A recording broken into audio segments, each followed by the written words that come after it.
Hello, in this video I'm gonna show you if there is a charger inside of Google Pixel 9 box. Here is the Google Pixel 9 box, and let's open it to see if there's a charger inside. First I'm gonna slide it out of this cover,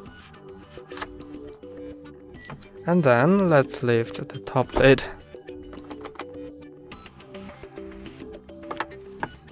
And here's the phone, a USB-C on both ends charging cable, and a booklet with SIM card tray opener and a safety guide. But there is no charging brick inside of the box, only this charging cable, and it's even marked on the box that there is no charging brick. That's all for today. Don't forget to like and subscribe. See you next time.